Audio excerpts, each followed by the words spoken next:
élevages XXL? Comptez-vous financer des méga-porcheries climatisées pendant que les gens crèveront de chaud dans les hôpitaux? Quand les cultures... 15 juillet, la France suffoque, 40 degrés, des forêts en flammes. Et à l'Assemblée, le gouvernement défend ses méga-bassines et le retour des pesticides. L'écologiste Jean-Claude Rau attaque. En face, la ministre Annie Genevard ne se laisse pas faire. Si la situation n'était pas aussi grave, à la veille de la commission mixte paritaire, les masques sont tombés. Depuis le début, vous saviez que vos amis du Sénat se chargeraient de réintroduire la loi du plomb et ils ne se sont pas contentés de cela.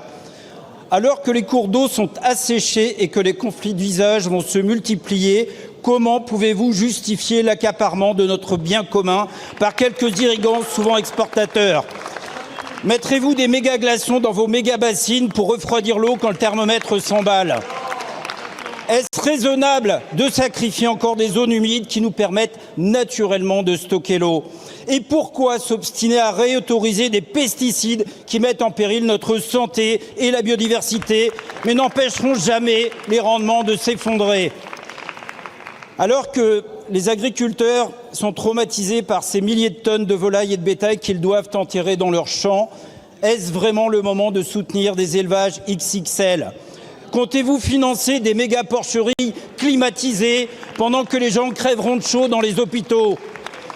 Quand les cultures grillent et que nos forêts brûlent, quand nos fleuves et nos nappes phréatiques sont asséchés, un projet de loi... Député, comment pouvez-vous, dans le moment que vivent nos agriculteurs, parler de l'appropriation, du détournement de l'eau au profit de l'agriculture, l'accaparement, comment osez-vous?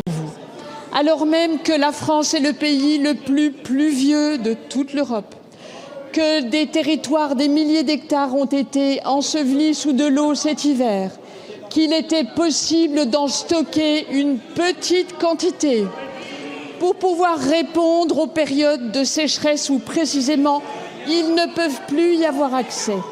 Comment osez-vous, monsieur le député, caricaturer ce texte de loi alors même que dans la proposition du gouvernement, il a été très clair, on augmentait la capacité à stocker, on améliorait la protection dans les aires de captage et vous le caricaturez, mais vous savez, monsieur le député, si la représentation nationale n'est pas au rendez-vous de l'attente des agriculteurs, eh bien, ça veut dire que vous condamnez les Français à avoir dans leur assiette, pour l'essentiel, une alimentation importée, où là, vous pourrez expliquer aux uns et aux autres le bienfait, multiples réponses. Mais le stockage, nous n'y échapperons pas, faute de quoi l'agriculture que vous prétendez défendre mourra, monsieur le député. D'un côté, stocker l'eau pour nourrir le pays, de l'autre, l'accaparement d'un bien commun en pleine sécheresse.